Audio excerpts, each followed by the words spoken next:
In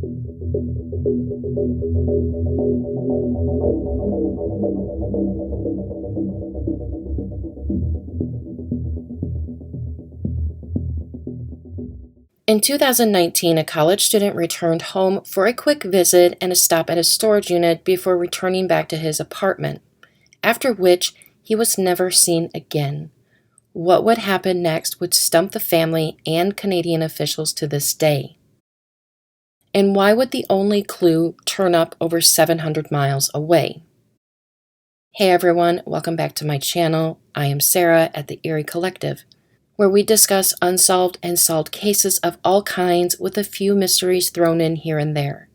Today we'll be discussing the case of Marshal Iwaasa, a man who disappeared really without a trace in Canada, and his family and friends are searching tirelessly to bring him home. If cases like this interest you, then stick around for today and many more to come.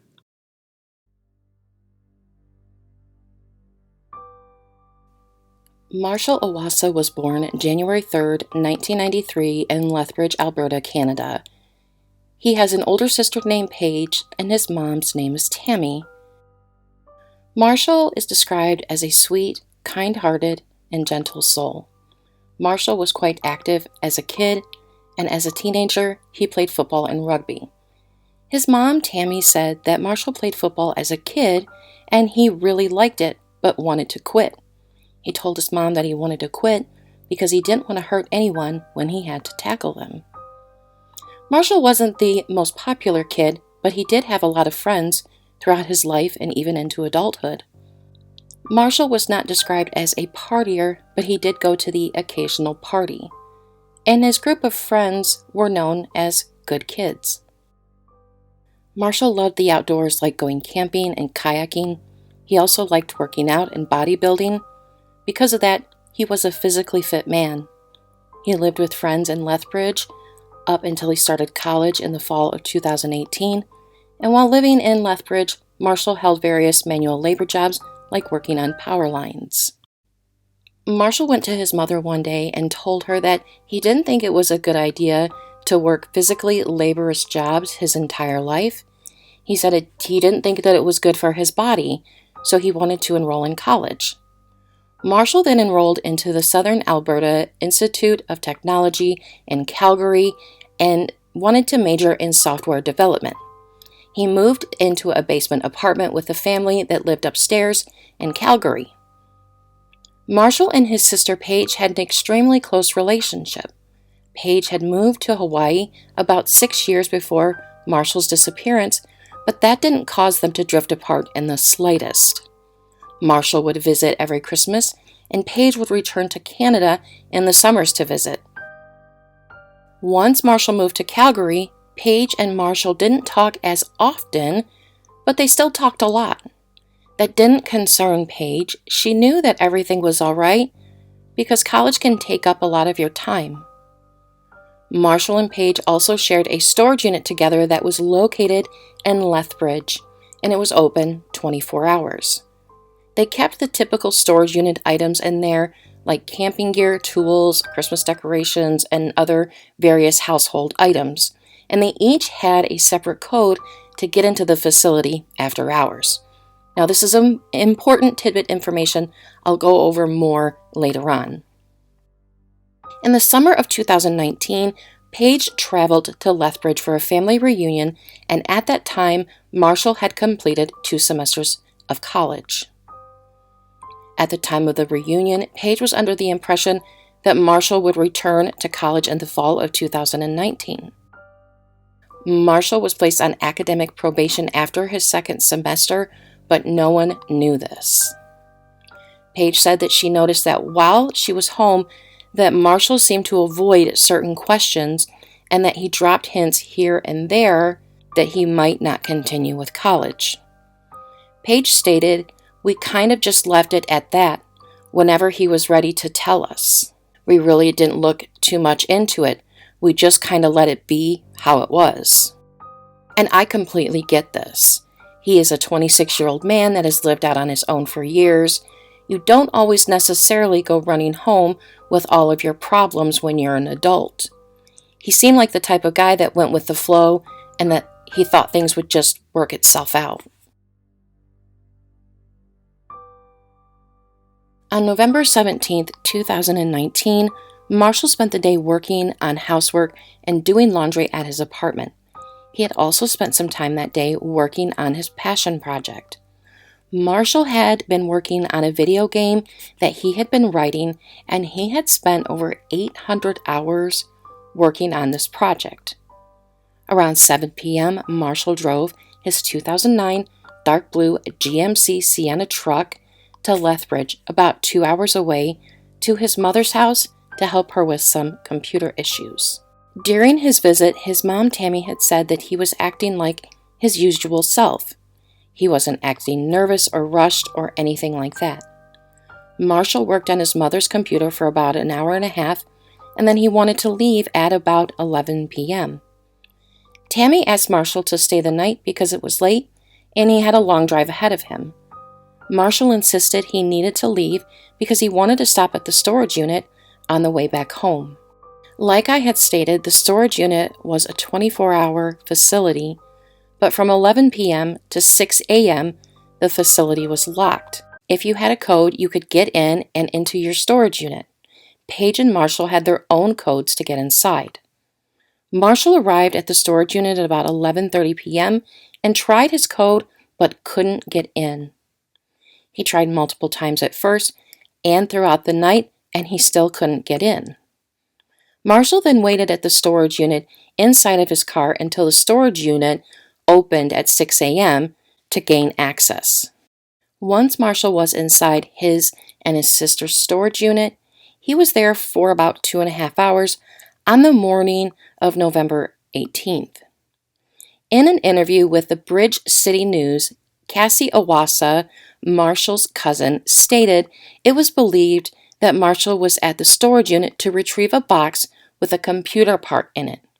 He wanted to get that part so that he could send his computer out to be repaired. This was the last known location of Marshall. No one heard from Marshall or had seen him since he left his mother's house.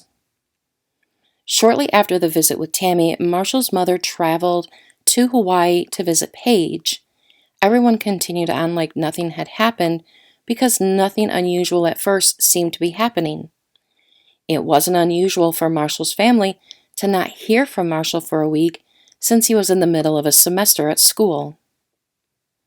It wasn't until some hikers stumbled upon a burnt-out truck on a trail over 13 hours away from Lethbridge in the deep woods of British Columbia to realize something was wrong. On November 23rd, a group of hikers who were on the Felix Creek Trail outside of Pemberton, British Columbia, came up on an odd yet disturbing scene. There was a truck that had been burnt out with clothes and other personal items scattered all around the truck. The truck was also missing its steering column, the radiator, the transmission cooler, and the AC condenser. I do want to mention that a steering column may not necessarily be a large car part, but it isn't an easy car part to remove. It can take some time with very specific tools needed. Some of the items found at the scene were 3 older model cell phones that had been smashed. These ended up being just older cell phones of Marshall's that had been in the truck. A recently filled prescription was found, a toiletry bag, a smashed laptop, a current passport and an expired passport of Marshall's, tools, and a lot of clothes. There was even a small trail of clothes that had been slightly charred that led to a small body of water nearby. All these items belonged to Marshall, but there were things that were there that didn't belong to Marshall, like a red cooler and shells to a PlayStation and an Xbox gaming console.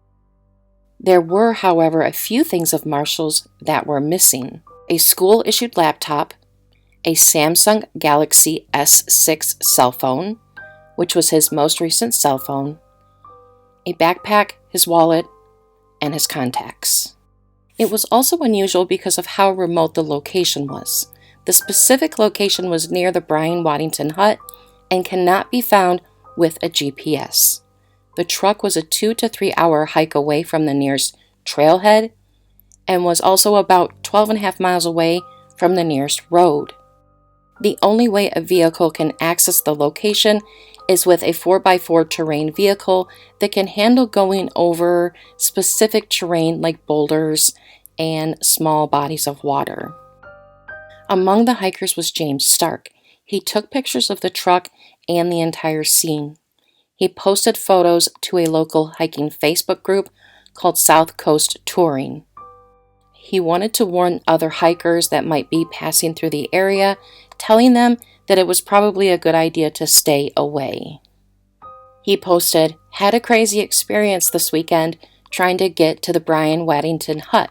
We took the 4x4 trail all the way to the trailhead, and when we arrived, we came onto quite the scene. There was a burnt-out pickup truck that smelt very fresh. In addition, there were possessions thrown all over the area, including 2 passports, 3 smashed cell phones, a smashed laptop, ID cards, toiletry bags, and clothing. It felt like a crime scene and it had a very eerie feeling. We turned around and left, deciding not to hike to the hut with fear of walking into something. Obviously, our whole group was thinking about the Canadian manhunt from the summer. We called the police and reported it and thought the community would like to know before anyone drives 4 hours to a trailhead only to be turned around." On November 25th, the Royal Canadian Mounted Police, and I'm going to call them the RCMP after this, reached the location of the truck. They tried the previous day but damaged a vehicle reaching the location. But for 2 days, the truck sat in the elements for anyone or anything to mess with it. There, the RCMP took photos as well, but I want to add that there are things missing from the time that James Stark took his photos and when the police took their photos. The following day, the RCMP reached out to Paige and Tammy to tell them that Marshal's truck was located near Pemberton, British Columbia. Paige knew that he didn't have any ties to the area, so to her, that didn't make any sense to only find his truck there. Immediately, Paige and her mother began to search in Lethbridge. They asked everyone they knew if they had any information. When they found nothing, though, the family reported him missing that day with the police. The search started with checking any surveillance footage of Marshal. The family went to the storage unit and got the record of attempts to enter the storage facility, but they didn't have any surveillance footage. Every 7 days, the footage that was collected at the storage unit was erased and it starts to record new footage. Paige and Tammy missed the mark by a day, so any footage of Marshal from the storage unit was gone. In fact, there has never been any footage of Marshal found at all. The possible routes from Lethbridge to Pemberton didn't turn up anything. Several places along the way either didn't turn over their CCTV footage, or the places that didn't show any trace of Marshal. Another question that arises is the use of a credit or debit card. Marshal did have a bank account and typically paid with his card. On November 15th, 2 days before Marshal's visit to Lethbridge, was his last transaction. Since then, there hasn't been any usage of his bank account.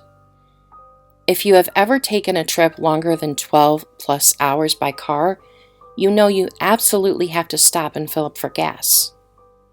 My family a few times a year travels to relatives for the holidays. That is a 14-hour trip away. We usually stop 3 times for gas, and we stop to eat a few times along the way using a debit card. With Marshal's truck, it shows he didn't stop at all, unless he had cash from a different source and only paid with cash, which is absolutely plausible. Another possibility is that Marshal didn't drive his truck at all and that someone else did and paid for the gas. Next is the photos. In James's original photos, there are items that are photographed that are either missing or moved in the RCMP photos.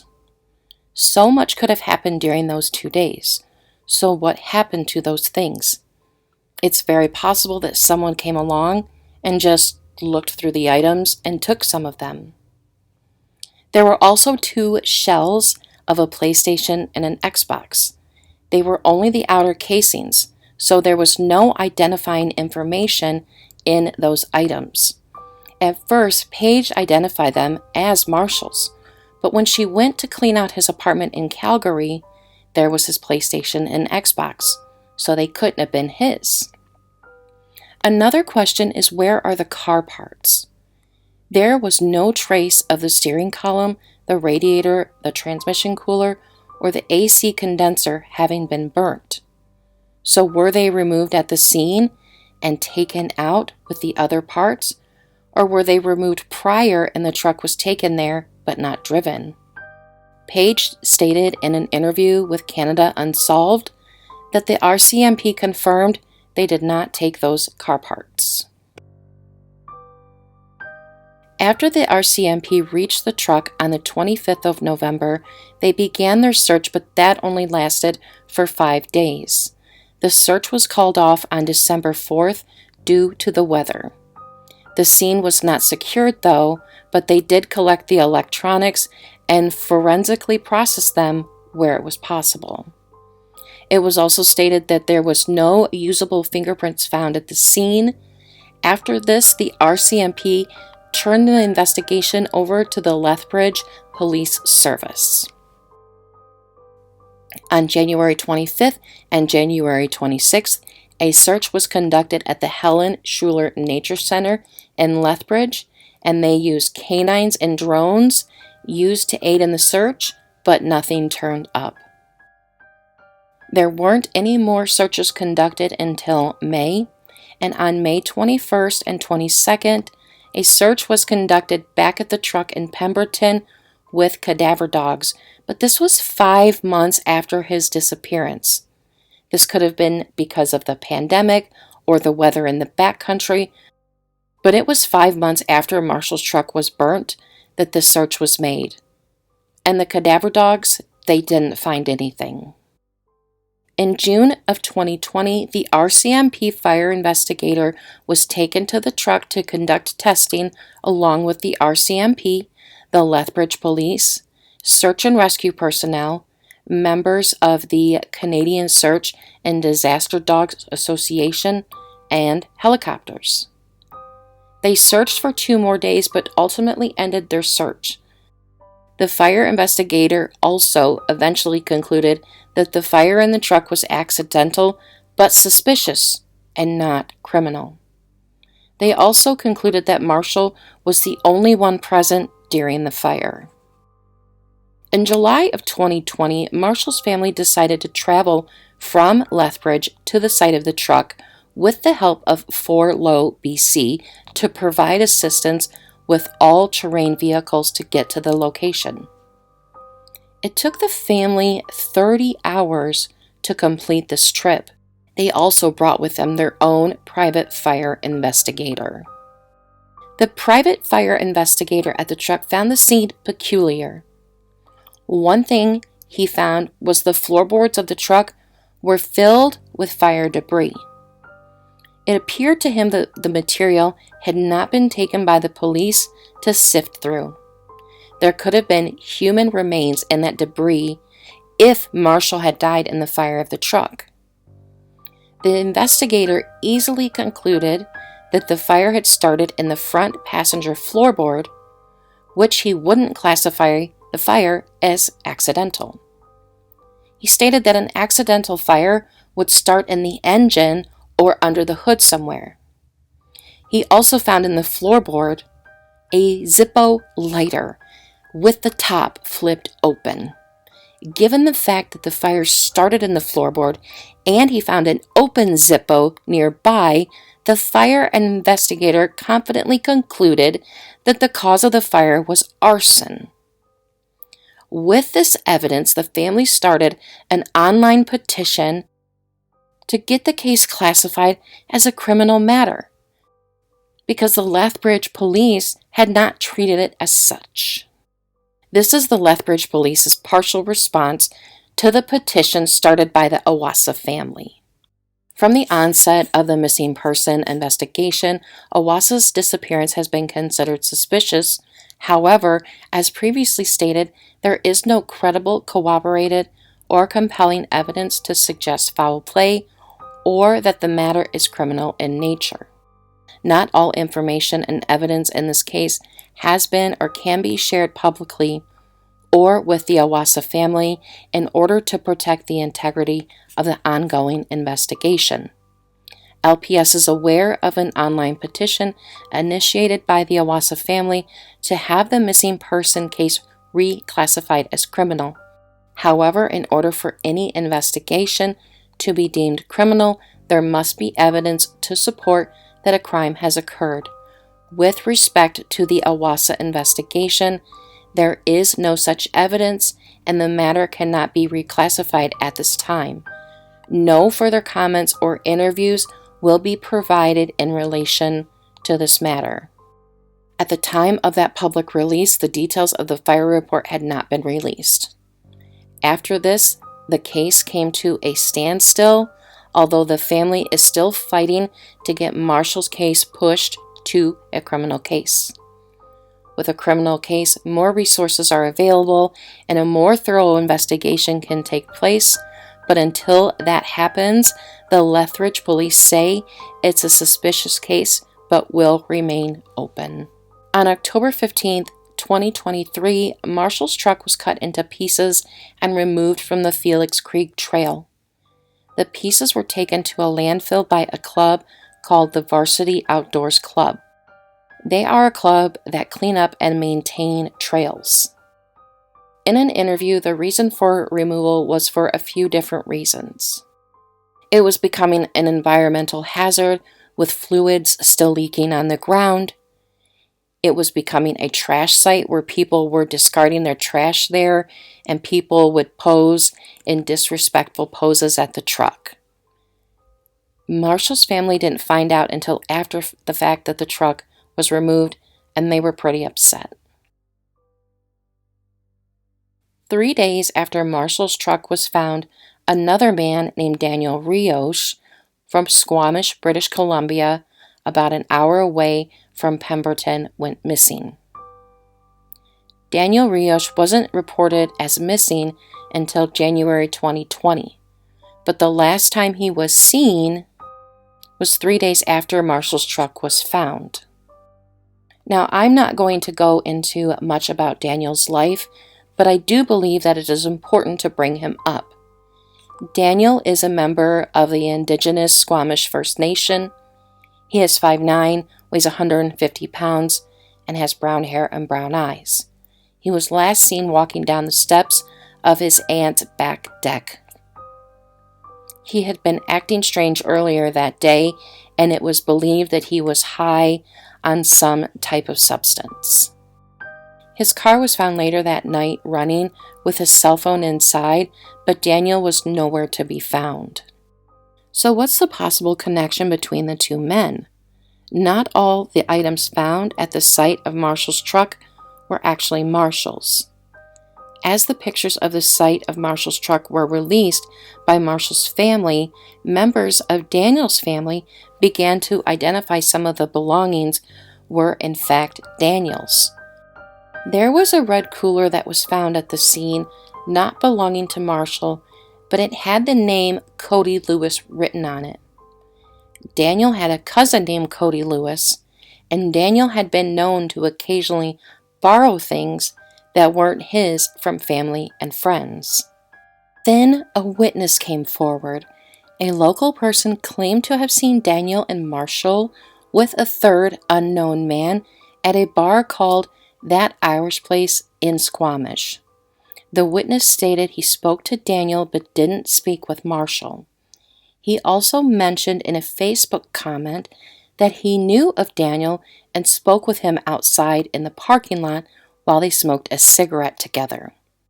While Daniel and the witness stood there talking, Marshal and the third man walked past them while going to sit in Marshal's truck. The two sat there for quite some time, and the witness asked Daniel what that was about. Daniel said he didn't know, but that he thought the man was going to kill them both. The witness also stated in the comment that Daniel got into his own car and left, and Marshall and the third man left in Marshall's truck with the man driving. Now, there are a few theories on what could have happened to Marshall, and I'm going to talk about them, and then I want to give my own theory at the end, which is basically kind of a mixture of a few of the theories. But I think it's important to go over the different possibilities with an open mind. So the first theory was the first theory that was given by the police to Marshall's family, and that was suicide. At first, the police said that Marshall could have killed himself, but his family strongly disagrees with this being a case of suicide, and there's a bit of evidence to refute this.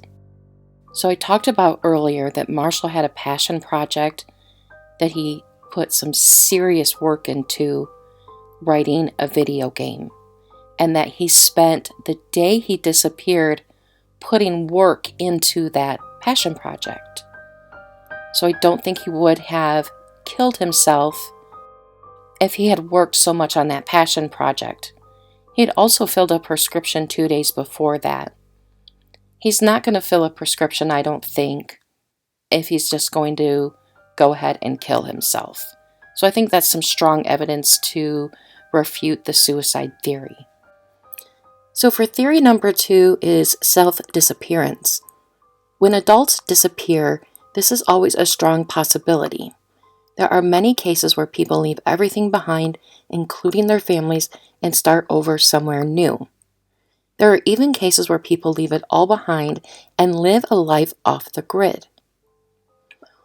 What comes to mind is the case of Christopher McCandless. He left everything behind, donated all of his money, cut off all contact with his family, and drove his car until it died. Then he took off on foot and just roamed around the country, living his life on foot. Could Marshall have taken this route? Like I said, it's possible, but there are clues that don't match up in my opinion. 2 months before Marshall's disappearance, he had paid off his truck completely.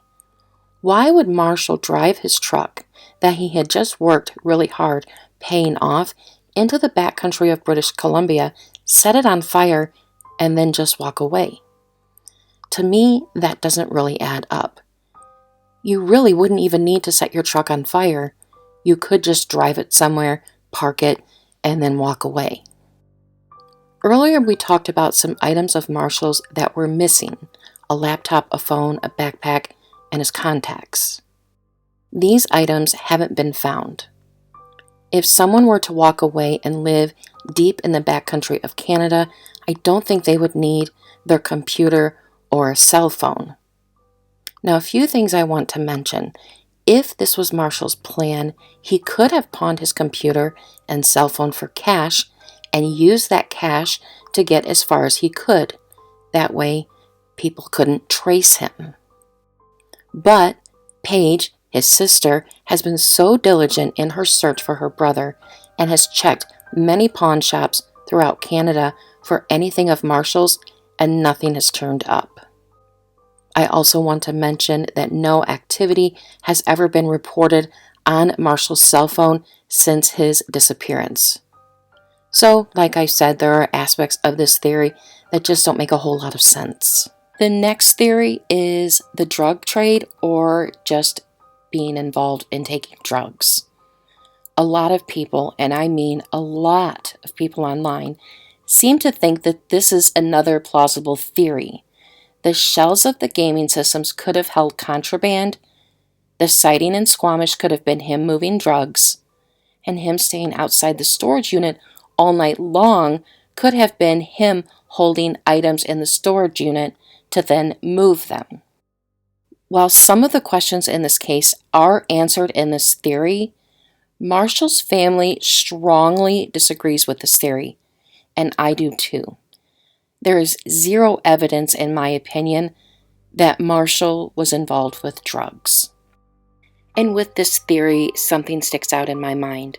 If Marshal was holding drugs in his storage unit and he's living in Calgary, over 2 hours away, that is an awfully long distance to drive to come and get the drugs and then move them to another location. If you have to move them fairly quickly, 4 hours of driving to me just doesn't make a lot of sense. That's why I don't think he was holding anything in a storage unit or particularly involved in any way in the drug trade. And theory number 4 is foul play, arson.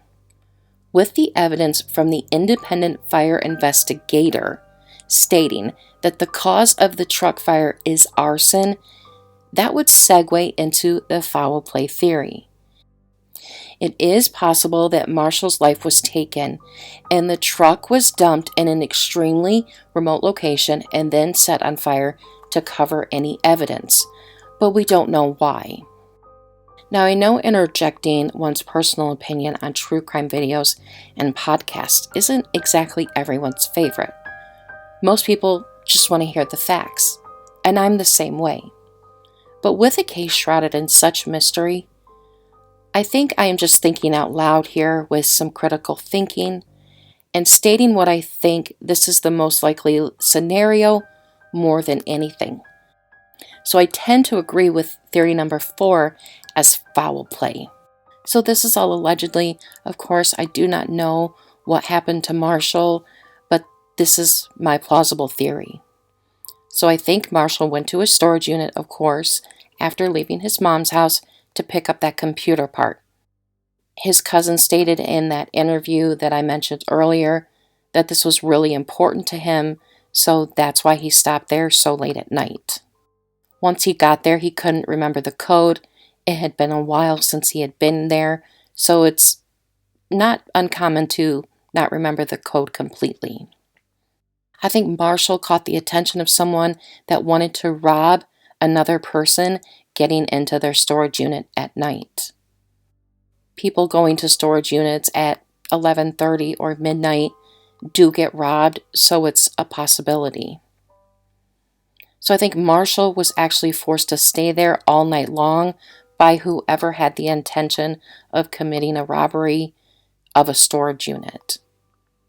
And since he was forced to stay there all night long by someone that is going to essentially rob him, he was nervous and attempted a bunch of times to access the storage unit with the code, but because he's scared, he doesn't remember it and he can't get in. So then the assailant is forcing him to stay there until the morning, until the gate opens. So then after the storage unit opens, the robbery is committed. And then this person forces Marshal into his truck and they drive anywhere away from Lethbridge. In this process, the assailant has led Marshal in his truck to Squamish. Next, I think the assailant and Marshal stopped in Squamish where Daniel Rioche was, and that Daniel witnessed something unusual while he was out and about. I think the three of them then stopped at the Irish place in Squamish shortly after, possibly for the assailant to make an attempt to gain control of the situation unfolding.